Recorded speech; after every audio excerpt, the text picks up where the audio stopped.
आज का टॉपिक जो मैंने आज चुना है वो है कि हमारे जीवन में कह सकते हैं कि ऐसे 6 एनिमीज हैं ह्यूमन नेचर के, जो हमें प्रगति करने से, हमारी ग्रोथ होने में थोड़ी रुकावट डालते हैं। तो ये क्या है? तो अगर हम सोचें या अपने आप को याद दिलाएं, जिसे हम ब्रह्मन कहते हैं या जिसे हम बोलते हैं सोर्स है, जो जहां से हम आए हैं, हम कहते हैं उसे सत चित आनंद बोलते हैं। कि हर चीज इसी से ही आई है, जो सत्य है, जो जो सुंदर है ना, जिसमें आनंद है। तो अगर वहां से हम आए हैं तो हम में भी वो है, हम में भी, क्योंकि वो हमारा सोर्स रही है। तो कह सकते हैं कि जो ब्रह्मन, जो ये सच्चित आनंद है, एक समुद्र, एक सागर के जैसे है। और जो ये सागर में जो लहरें आती हैं, वो क्या है? वो जीव है, वो हम है, इंसान है। तो हम भी वहीं से आए हैं। तो हमारी जर्नी क्या है? वो लहर जब आगे आती है और वापस उस समुद्र में मिल जाती है।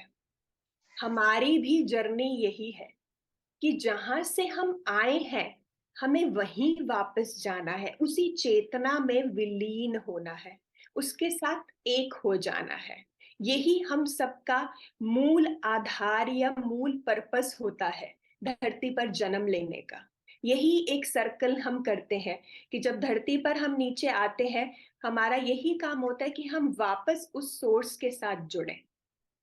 पर हमने इतने जन्म लिए हैं और इतनी हमारे ऊपर कंडीशनिंग कह सकते हैं, या हमारी जो विचारधारा है वो ऐसी बन जाती है कि वो हमें समय लगाती है उसमें विलीन होने में। तो इसलिए मैं इनको 6 एनिमीज बोल रही हूँ। एनिमीज मतलब ये नहीं है कि ये हमारे दुश्मन है, हमें इनसे वैर रखना चाहिए या इनसे लड़ना चाहिए।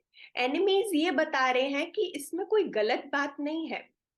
ये हम सबके साथ, ये 6, इनको हम बोल सकते हैं एनिमीज, इसलिए कि कहीं ना कहीं ये हमें रुकावट दिलाते हैं, कहीं ना कहीं हमें ये अपने पथ से भ्रमित कर देते हैं। जो मेरा सत्य का पथ है, या जो मुझे बताता है कि मैं कौन हूं, तो ये उनसे भ्रमित कर देते हैं। क्योंकि पानी का क्या है? पानी की जो क्वालिटी है वो है बहना। तो अगर हम उस सागर से, उस समुद्र से आए हैं, तो हमें बहना है और उस समुद्र में जुड़ना है। तो ये रुकावटें देती हैं हमें बहने में, हमें आगे आगे बढ़ने में। तो ये 6 ऐसी रुकावटें हैं जिस पे हमें काम करना चाहिए। और ये सब में पूरी भी 6 हो सकती हैं, किसी में एक दो भी हो सकती हैं, या किसी में नहीं भी हो सकती। पर ऐसा नहीं है कि हमें उस इंसान को जज करना है जिनके अंदर ये चीजें हैं। क्योंकि हमारे अगर ग्रंथ की बात किया जाए या उपनिषद की बात किया जाए, उनमें ये 6 एनिमीज के बारे में बताया है, भगवत गीता में भी बताया है। पर ऐसा नहीं कहा कि जिनके अंदर ये चीजें होती हैं वो बुरे हैं, या वो पापी है, या उन्होंने बुरे कर्म करे हैं। ऐसा कुछ नहीं है। उन्हें कहा जाता है कि ये एक भाव है, या कह सकते हैं एक इमोशन है, जो सबके अंदर हो सकते हैं। पर हमें, अगर हम जागरूक रहेंगे इनके प्रति, तो हम इनको डिसॉल्व भी कर सकते हैं। तो आज हम जानेंगे कि ये 6 चीजें ऐसी क्या है जिन पे हमें काम करना चाहिए, और कैसे हम इन पे काम कर सकते हैं, आज हम वो जानेंगे। तो पहला जो चीज है, पहली जो एनिमी हम बोलते हैं, कि एनिमी भी कहना सही नहीं है, क्योंकि जैसे एक कहते हैं ना, एक सिक्के के दो पहलू होते हैं, वैसे ही हर चीज एक एडवांटेजेस होती है और कुछ डिसएडवांटेजेस होती है। और इन्हें एनिमीज इसलिए क्यों कहा गया है? इसमें एडवांटेज है कि कुछ रीजन के कारण ये आपके पास आए हैं या आपके जीवन में आए हैं। पर इनके अंदर ज्यादा डिसएडवांटेजेस हैं। डिसएडवांटेजेस मतलब कि ये रुकावट देते हैं आपको आगे बढ़ने के लिए। तो इसलिए इनको एनिमीज का नाम दिया गया है। पर इसमें भी कहीं ना कहीं ब्लेसिंग ही छुपी है, बिकॉज अगर ये ना हो तो हम अपने आप को ना जान पाए कि हम कौन है।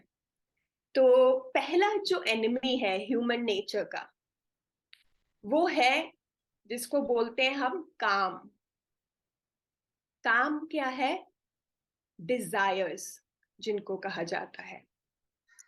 जैसे एक बात की बात है कि एक बच्चा नदी के किनारे बैठा था, और वो एक पत्थर पर बैठा था ऐसे, और नदी को देख रहा था। और एक और वहां पे इंसान खड़े थे, तो वो दूर से इस बच्चे को देख रहे थे कि कोई वहां पर बैठा है और बड़ा ही चुपचाप बैठा है, गंभीर कुछ सोच रहा है, और सिर्फ नदी को ही देख रहा है, सिर्फ नदी को देख रहा है।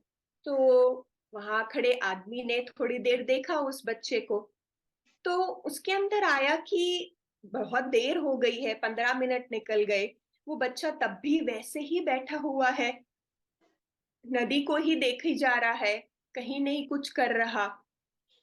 आधा घंटा बीत जाता है, तो उसके अंदर से प्रश्न आने लगता है कि क्यों ना मैं इसके पास जाऊं और इस बच्चे से पूछूं कि ये क्यों इतनी देर हो गई है, 1 घंटा होने को आया है और ये ऐसे ही बैठा हुआ है और नदी को ही देख रहा है।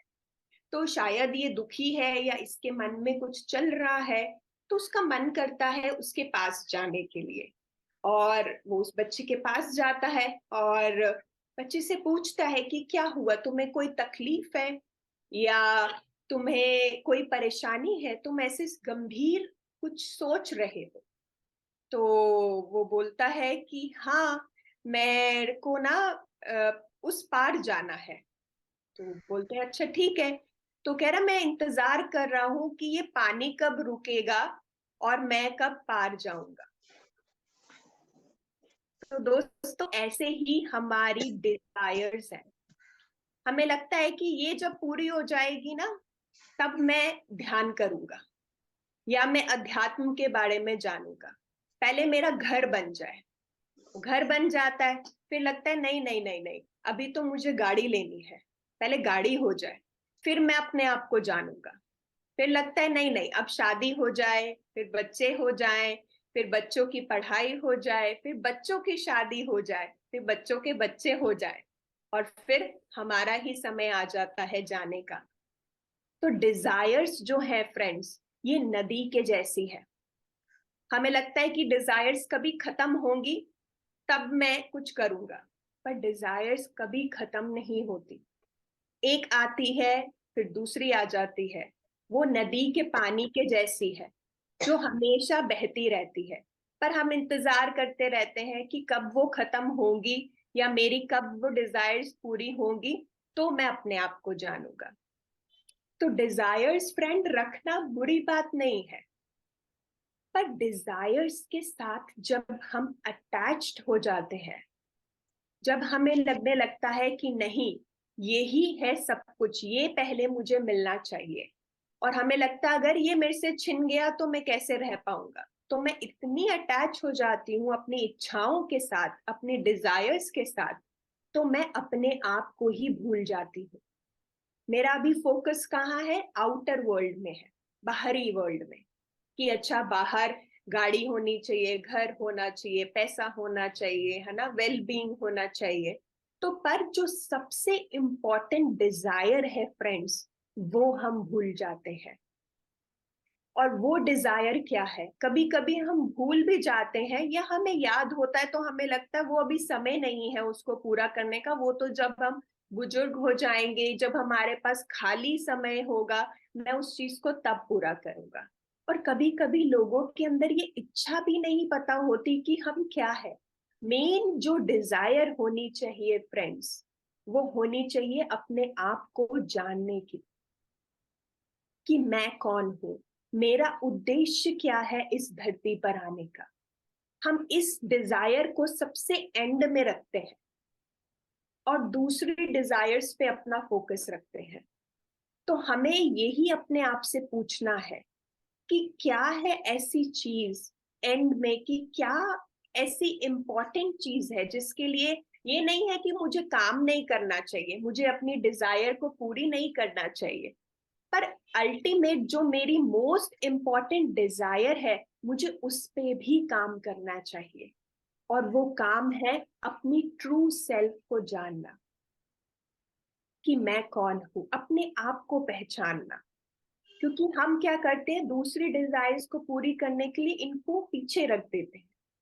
तो हम पैरेलली चीजों को कर सकते हैं।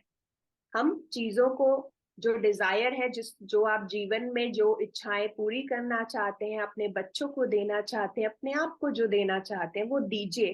पर साथ में अपने आप को जानना बहुत जरूरी है दोस्तों। तो जो ये हमारा काम है, जो डिजायर्स है, हमें ये देखना है कि क्या मैं टू मच मटेरियलिस्टिक वर्ल्ड में हूं। तो क्या होगा, तो मैं अपने ट्रू सेल्फ से दूर होता जाऊंगा जितना मैं उसके साथ अटैच होता रहूंगा। तो ये पहला हमारा एनिमी है जो हमें दूर रखता है अपने आप के ट्रू सेल्फ से। दूसरा एनिमी क्या है, वो है क्रोध। क्रोध जिसे हम बोलते हैं गुस्सा कह लीजिए, एंगर कह लीजिए, ताप कह लीजिए। क्रोध से, क्रोध क्या है, क्रोध आता है जब हमारी काम, हमारी इच्छाएं पूरी नहीं होती। जब हमें एक्सपेक्टेशन होती है किसी चीज से कि ये मुझे जब मिल जाएगा तो मैं खुश रहूंगा, पर जब वो नहीं मिलता तो मेरे अंदर एंगर आने लगता है, क्रोध आने लगता है। तो काम, जब डिजायर हमारी पूरी नहीं होती तो वो जन्म देती है क्रोध को हमारे अंदर, जिसको हम एंगर बोलते हैं। तो हमें देखना है कि ये क्रोध से क्या होता है। सबसे पहले जब ये क्रोध आता है, तो सबसे पहले तो वो ट्रबल आपको देता है ना, क्योंकि आपके शरीर में हर एक इमोशन जो है वो एक जगह बनाता है। और क्रोध जब हमारे अंदर दबता है या वो जगह बनाता है, तो वो एक बीमारी का रूप निकल के बाहर आता है। तो हमें देखने की जरूरत है कि हाँ, अगर क्रोध आया तो उसमें मैं क्या करता हूँ। या तो कभी क्रोध आता है, हम इतने अनकॉन्शियस होते हैं कि हम उसको किसी और पे निकाल देते हैं, दूसरों पे निकाल देते हैं। दूसरों पे किन पे निकालते हैं, जो हमसे पावर में छोटे हैं। कौन होते हैं छोटे, हमारे बच्चे। क्योंकि वो बच्चे जो छोटे हैं वो तो माँ बाप को कुछ कह नहीं सकते। तो अगर मेरे अंदर किसी बात के लिए क्रोध है, तो मैं वहां पे आउटलेट निकालता हूँ जहां पे पावर कम होती है, जहां पे मैं कंट्रोल में हूँ कि वो बैकफायर नहीं करेगा। तो मैं वहां निकाल देता हूँ अनकॉन्शियसली। कि जैसे फॉर एग्जाम्पल, मेरे को क्रोध है, ऑफिस में मुझे कोई टारगेट दिया। हम एक एग्जाम्पल लेते हैं कि टारगेट दिया कि इसको, मुझे डेडलाइन थी, मुझे कंप्लीट करना था 2 दिन में, और मैं नहीं कर पाया। और मेरे बॉस ने मुझे डांटा उस चीज को लेके, और जो आगे क्लाइंट्स थे तो सबने वो हुआ। तो मैं उस चीज को अपने अंदर दबाया हुआ कि मैं नहीं कर पाया, गुस्सा भी कि अच्छा, मेरे जो दूसरे एम्प्लॉयज थे उन्होंने मुझे टाइमली चीजें नहीं दी, इसी कारण मैं नहीं बना पाया, तो वो गुस्सा था। उसी गुस्से से आप जब घर आते हैं और आपका बच्चा कुछ काम कर रहा है ना, वो आपसे हेल्प लेने की जरूरत मांग रहा है कि मुझे मम्मा होमवर्क में हेल्प चाहिए, और वो हल्का सा कुछ एक गलत करता है, पर आप उसकी गलती पे ऐसे रिएक्ट करते हैं कि उसने पता नहीं कितना बड़ा ब्लंडर कर दिया है ना। क्योंकि क्या है, वो कहीं और का गुस्सा मैं उस पे निकाल देती हूँ, और मुझे नहीं पता, और वो इतना ज्यादा ट्रिगर करता है कि उसने गलती कर दी तो मैं उसको बोलना शुरू कर दूंगी, और मुझे पता भी नहीं चलेगा कि मैं वो वाला गुस्सा अपने बच्चों पे निकाल रही हूँ, जिस पे निकालने की भी मुझे जरूरत नहीं है, क्योंकि मैं इतनी अवेयर नहीं हूँ। तो ये देखना है कि क्रोध, क्योंकि क्या है, क्रोध का भी एक आउटलेट है, उसको निकलना है। पर जब हम अवेयर नहीं होते, तो हम गलत जगह पर अपने क्रोध को बाहर निकालते हैं, और उस क्रोध की वजह से हम पे तो वो इफेक्ट आ ही रहा है उस क्रोध का, दूसरों पे भी वो इफेक्ट डालने लगता है। जो सराउंडिंग्स, जहाँ पे हम रहते हैं, जिनके साथ हम वक्त बिताते हैं, सोचिए उन पे भी प्रभाव पड़ रहा है कहीं ना कहीं। और आगे जाके फिर ये क्रोध क्या है, एक चेन के जैसे चलता रहेगा।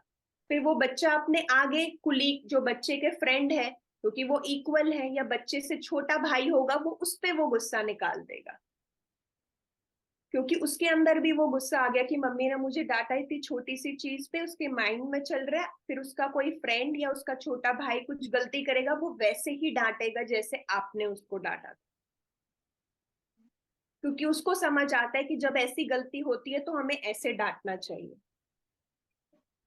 तो हमें अवेयर रहना है फ्रेंड्स इस इमोशन के प्रति, कि जब हमें क्रोध आता है, जब हमें गुस्सा आता है, तो उस समय हमें क्या करना चाहिए? हमें पॉज लेना चाहिए, हमें रुकना चाहिए। उस समय हमें किसी एक्शन में नहीं जाना है, जैसे या मैं बच्चों के साथ पढ़ाऊं या किसी के साथ बात करूं, क्योंकि उसको मुझे प्रोसेस करना है उस गुस्से को। तो मुझे अवेयरनेस से उसको प्रोसेस करना है कि मैं एक 5 मिनट का ब्रेक लूं, है ना। लॉन्ग डीप ब्रेथ्स लीजिए आप उस समय। सबसे इजी स्टेप होता है अपनी ब्रेथ पे फोकस रखना। अपनी ब्रेथ को 3 लॉन्ग डीप ब्रेथ्स लीजिए, ताकि आप एक काम स्टेट में आ पाए, एक न्यूट्रल स्टेट में आ पाए। फिर आप समझे कि अच्छा, मुझे ये गुस्सा आ रहा है क्योंकि मैं ये पूरी नहीं कर पाई चीज, चलो कोई बात नहीं, पर इससे मैं क्या सीखता हूँ, है ना, आगे की मैं क्या गलती ना करूं।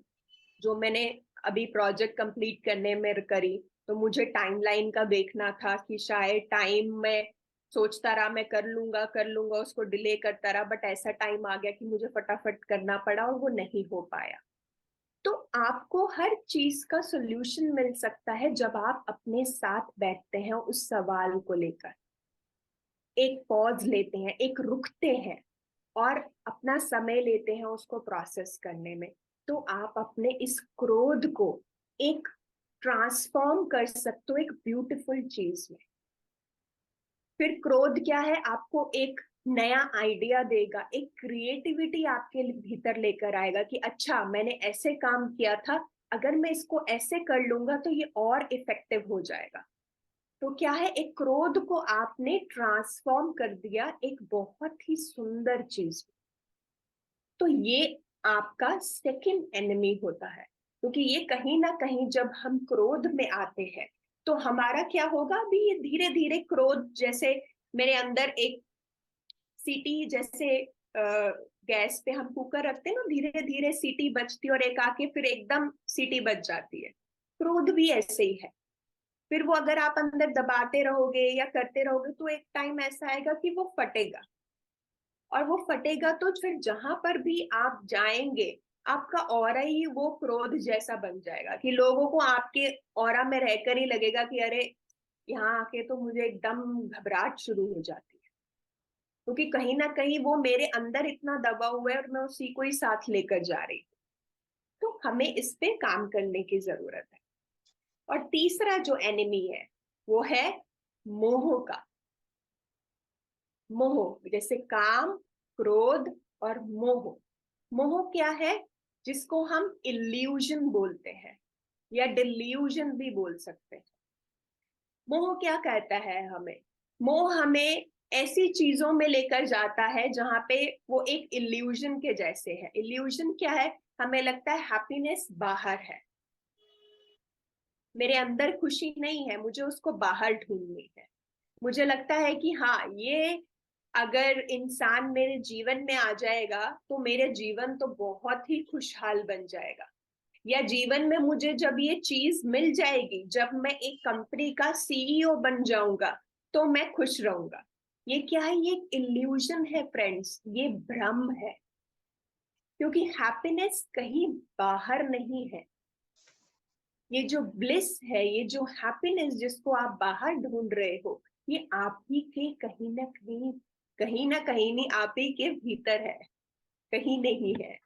तो हम इसको गलत जगह पर ढूंढते हैं कि ये बाहर है, या हमें लगता है कि ये अगर चीज मैं अचीव कर लूंगा, 1 साल में अगर मैं इस पोस्ट पे पहुंच जाऊंगा तब मैं खुश रहूं। तो मोह हमें क्या लाता है, भ्रम में लाता है, क्योंकि जरूरी नहीं है वो चीज मिलने पे आप खुश हो, है ना। आपको कभी लगता होगा कि हाँ, मैं ये कर लूंगा ना तो मैं खुश हो जाऊंगा, वो आपको चीज मिल भी जाती है। आपको मे बी 1 साल या 6 महीने तक आप बहुत खुश भी होते हो, बट आप देखोगे वो चीज की खुशी जो होगी वो अपने आप कम होना शुरू हो जाती है। फिर आपको वो खुशी नहीं देता जो उसको पहले मिली थी। जैसे अभी की खुशी दिलाता है एप्पल आईफोन लेना, ना किसी के लिए खुशी है कि हाँ ये 13 प्रो या 14 प्रो मैं लूंगा, मैं खुश हो जाऊंगा। तो हम वो एप्पल फोन भी लेते हैं, है ना, खुश हो जाते हैं, बड़े अच्छे से उसको संभालते हैं, रखते हैं आराम से कि फोन ठीक है ना या क्या। फिर 10-15 दिन, महीना 2 महीना बीतता है तो वो फोन में आता हूँ, कमरे में ऐसे फेंक देता हूँ, फोन कहाँ पर है मुझे नहीं पता है ना। तो क्या हो गया, अब वो जो मुझे खुशी देती थी अब तो वो खुशी नहीं दे रही, अब मुझे अब नेक्स्ट वाला एप्पल का आईफोन का मॉडल चाहिए। तो ये क्या है, ये जो मोह है ये हमें जोड़ता है बाहर की चीजों से, और इल्यूजन, एक भ्रम क्रिएट करता है, हमारा मन क्रिएट करता है कि अच्छा ये चीज मिल जाएगी तो मैं खुश हो जाऊंगा। बट खुशी अभी है, इस मोमेंट में है फ्रेंड्स, कहीं बाहर नहीं है। अगर ये खुशी क्या है, एक स्टेट ऑफ बीइंग है।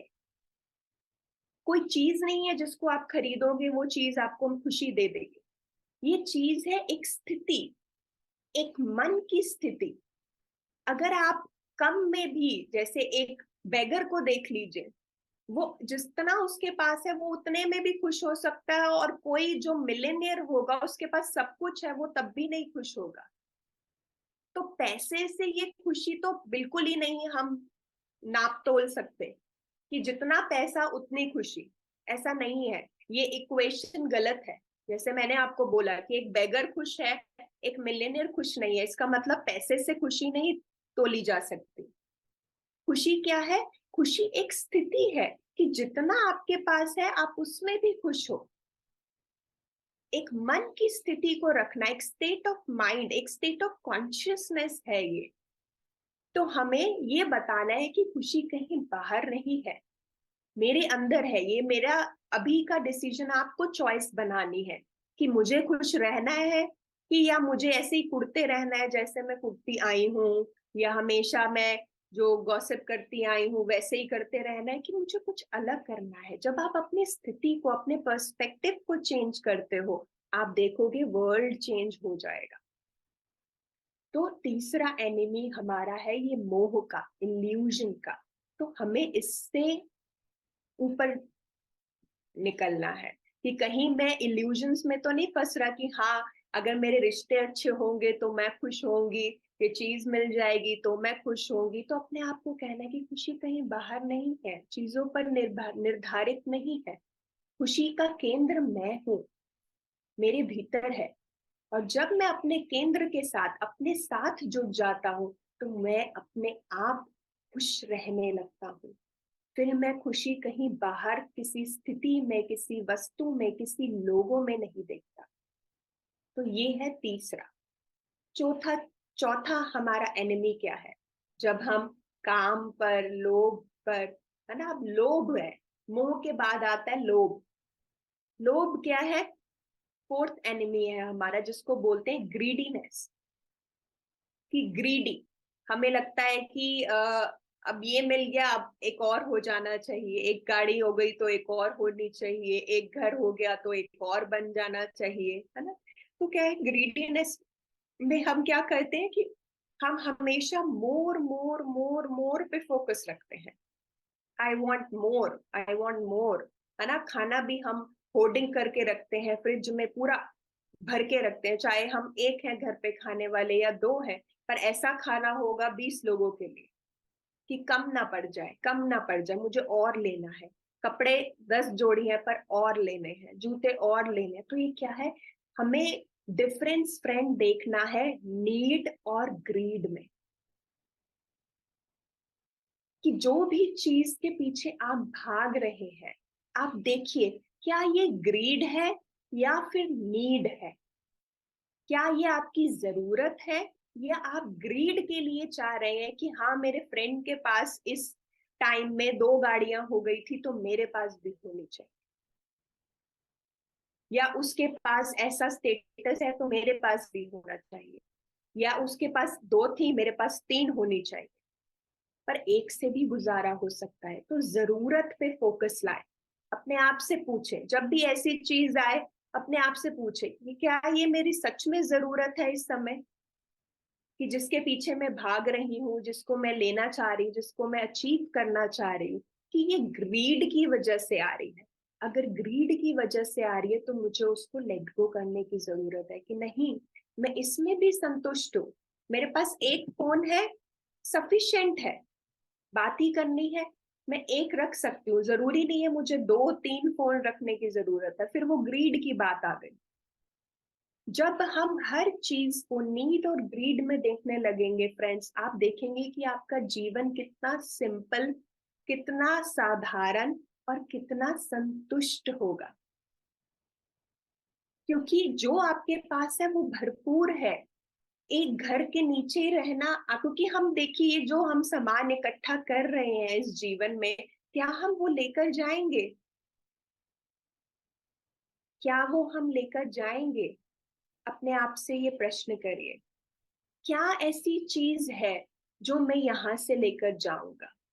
उस पे फोकस रखिए, ना कि उन चीजों पे जो यहीं रह जाएंगी।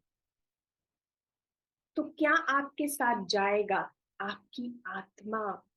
आप एंड में आपके साथ जाएगा कि कितना डिसिप्लिन आपने रखा अपने ट्रू सेल्फ को जानने के लिए।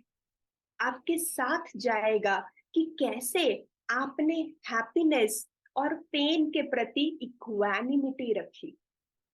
आपके साथ जाएगा कि कैसे आपने अपनी फ्रेग्रेंस, अपनी खुशी को दूसरों के साथ बांटा। एंड ऑफ द डे यही चीजें आपके साथ जाने वाली है, ना कि ये वस्तु जिसके पीछे हम भाग रहे हैं, है ना। एक लोभ में हम इन चीजों में पड़े हुए हैं। तो अपने आप को रोकने की जरूरत है इस लोभ से, और उस पे फोकस रखने की जरूरत है जो मेरा ट्रू सेल्फ है, जिसकी ग्रोथ मेरे से होगी, जिससे आगे मैं लोगों को हेल्प कर सकता हूँ, सेल्फलेसली दे सकता हूँ। मेरा उस पे फोकस होना चाहिए, उस चीज के पीछे मैं भागूं, मेरे मटेरियलिस्टिक चीजों के पीछे नहीं, है ना। तो ये लोभ है। फिर इसके बाद आता है जो पांचवा एनिमी हमारा, वो है मद। मद, मद बोलते हैं ईगो को, प्राइड को। कि जब मेरे पास लोभ आता है, जब मेरे को चीजों को अचीव करने में लगता है कि मेरे पास अब तो ये भी आ गया, अब तो मैं बड़ा इंसान बन गया, फिर मेरे अंदर ईगो भरने लगती है ना।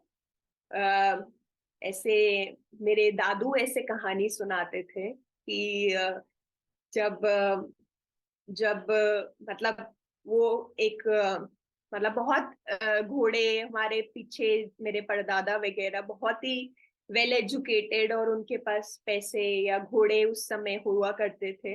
और मेरे दादू कहीं और विलेज से दूर जाके पढ़ा करते थे। तो वो बताते थे कि जब लक्ष्मी आती है ना, तो मैं बहुत एक लात मारती है वो पीठ पर।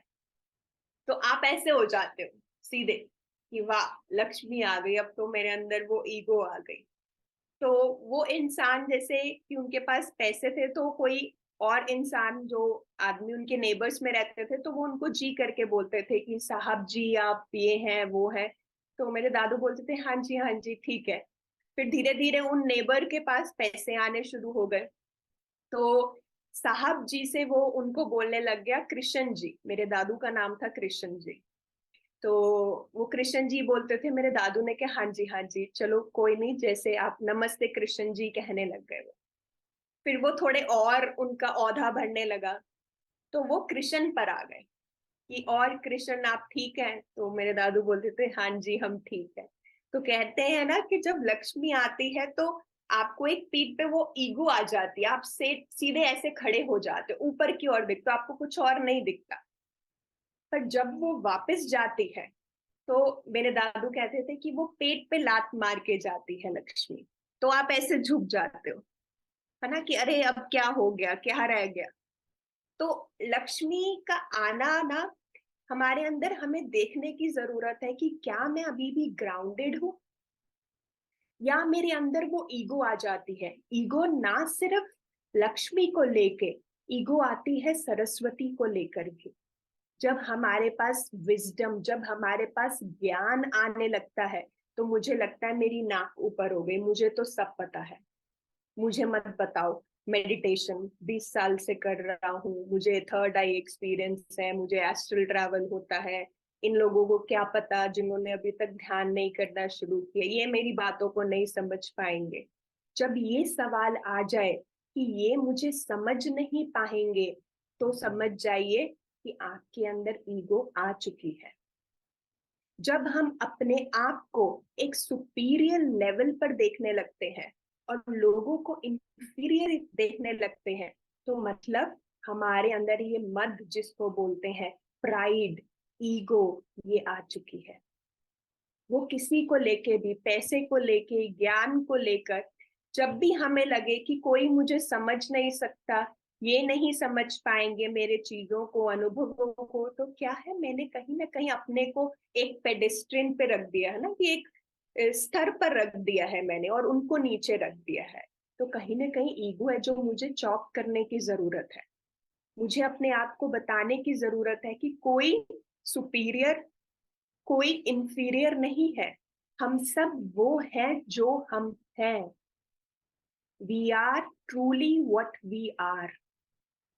We are not superior, we are not inferior. तो सब वो है जो वो है, बस। कोई बड़ा छोटा नहीं है। तो हम इस मद जो एनिमी है, इसको हम अपने ऊपर हावी होने से हम रोकते हैं। नेक्स्ट जो हमारा एनिमी है, जिसको हम छठा एनिमी बोलते हैं, उसको बोलते हैं हम मत्स्य। मत्स्य, मत्स्य का मतलब होता है कि जब हम एक कह सकते हैं, जैसे जब हमारे अंदर ईगो, प्राइड आती है, तो हमारे अंदर कहीं ना कहीं जेलसी आने लगती है, कि हम जेलस फील करने लगते हैं कि अरे, मैं इतना सक्सेसफुल नहीं हूँ, मेरे जो दोस्त हैं या जो मेरे फैमिली मेंबर्स हैं वो मेरे से ज्यादा सक्सेसफुल है, वो मेरे से ज्यादा खुश है। तो मैं अपनी खुशी को ना देखकर मैं दूसरों की खुशी से जलने लगता हूँ या जेलसी करने लगता हूँ।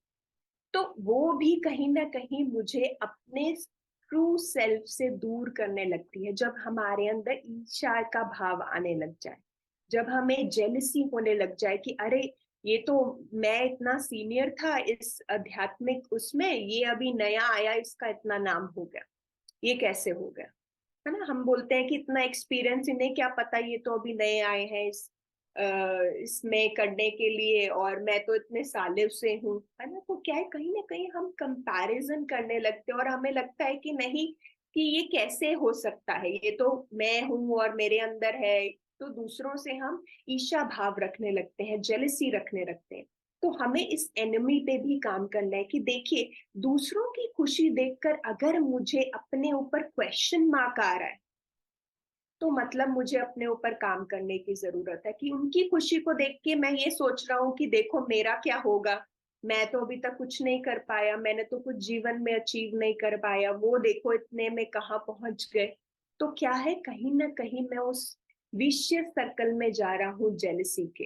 कहीं ना कहीं अनकॉन्शियसली मैं भेदभाव, या फिर उनके अंदर कि ये कैसे आ गया मेरे अंदर नहीं आया, तो मैं ये जेलसी में जा रहा हूँ। क्योंकि अपने ऊपर अगर क्वेश्चन आने लगे कि मैंने क्या किया है, मैं तो कुछ नहीं करा, जीवन जो भी अभी तक मैंने 37-38 साल गुजारे हैं, इसमें तो मैंने कुछ भी नहीं अचीव करा जितना उसने अचीव कर लिया। 25 साल की उम्र में ही वो एक मिलियनेयर कंपनी का मैनेजर है या मार्केटिंग मैनेजर है, और मैं देखो कहाँ हूँ। तो जब ऐसे सवाल अपने भीतर आने लगे किसी की खुशी को देखकर, तो कहीं ना कहीं हम जेलसी के सर्कल में जा रहे हैं। हमें खुश होना चाहिए दूसरों की खुशी में, कि उनको मोटिवेट और करना चाहिए, अपने आप को मोटिवेट करना चाहिए कि वाओ, ये कर पाए हैं तो मैं भी क्यों नहीं कर सकता, मैं भी कर सकता हूँ, मैं भी कोशिश करता रहूंगा, मैं भी जो अचीव करना चाहता हूँ कर पाऊंगा। पर उनकी खुशी में भी हम खुशी रहे, उनको और मोटिवेट करें कि बहुत अच्छा तुमने इतनी उम्र में कर लिया, तुम बहुत आगे जाओगे, बहुत अच्छा करोगे, तो हमें उनकी खुशी में खुश होना चाहिए। तो दोस्तों, ये जो 6 हमारे एनिमीज है, काम, क्रोध, लोभ, मोह, मत और मत्सर्य, ये हमारे शास्त्रों में लिखा है कि ये ऐसे एनिमी है जो हमें अपने ट्रू सेल्फ से हमें दूर रखने की कोशिश करते हैं। पर हमारा फोकस एक डीपर विजन होना चाहिए। हमारा डीपर विजन इन पे नहीं होना चाहिए, इन इमोशन पे। हमारा डीपर विजन, हमारा फोकस होना चाहिए जो इसके भीतर है, वो है हमारी आत्मा। कि ये है मेरा फोकस। ये सब तो बाहर की चीजें हैं। ये इस जीवन में आके हमारी विचारधाराएं, हमारे बिलीव्स ऐसे बन जाते हैं कि हम इन इमोशंस में अपने आप को देखते हैं कि कभी मेरे अंदर मोह आ जाता है, कभी मेरे को माया अट्रैक्ट करती है, कभी मेरे अंदर काम आ जाती है, इतनी डिजायर्स आ जाती है, हम फ्लिप करते रहते हैं एक से दूसरे की ओर। बट अगर हम अपनी जागरूकता को इसके पीछे छुपी जो आत्मा है, इसको हम सच्चित आनंद बोलते हैं, उस पे हम अपना फोकस रखें, तो ये चीज हमें कभी भी बॉदर नहीं करेंगे। ये एक इमोशन के जैसे आएंगी और बह जाएंगी, चली जाएंगी, जैसे समुद्र की लहर है ना, आगे आती है और वो अपने आप पीछे चली जाती है। ऐसे ही ये इमोशन है, ये आएंगे और अपने आप चले जाएंगे। बट उस समय हमें जागरूक रहना है इन इमोशन, इन भावों के प्रति कि हाँ, ये मेरे अंदर है, ये किसी में भी हो सकते हैं, पर मुझे उनको जज नहीं करना कि ये तो गलत है। हम सोचते हैं ना, अरे हमारे अंदर क्रोध है, ये तो पाप हो, क्रोध अपने अंदर है तो ये तो पाप है, या ये तो दोषी हूं मैं, या मैंने बहुत गलत कर्म करे हैं जो ये 5 इमोशन मेरे अंदर है। तो अपने आप को हीन नहीं समझना फ्रेंड्स, किसी को भी नहीं समझना।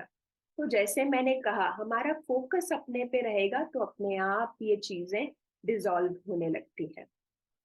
तो आज हम इसी पे ही ध्यान करेंगे कि जो भी ये इमोशन है जो हमारे भीतर है, या एक हो सकते हैं, 2 हो सकते हैं, 4 हो सकते हैं, 6 हो सकते हैं, इनके साथ हम बैठे अपने आप से प्रश्न करें कि क्या है मेरे भीतर, ये किस पे मुझे काम करने की जरूरत है। और फिर देखिए कि आपके भीतर से ही खुद आपको उत्तर मिलेगा कि मुझे क्या करने की जरूरत है। और जब हम जागरूक रहेंगे, सबसे बड़ी चीज है जागरूकता। जब आप अवेयर रहते हैं, ये अपने आप ही डिसॉल्व होने लगते हैं और आपका फोकस अपने ट्रू सेल्फ पर आने लगता है। तो आप सब एक, अभी हम ध्यान करते हैं, आप सब एक कंफर्टेबल जगह पर बैठ जाएं।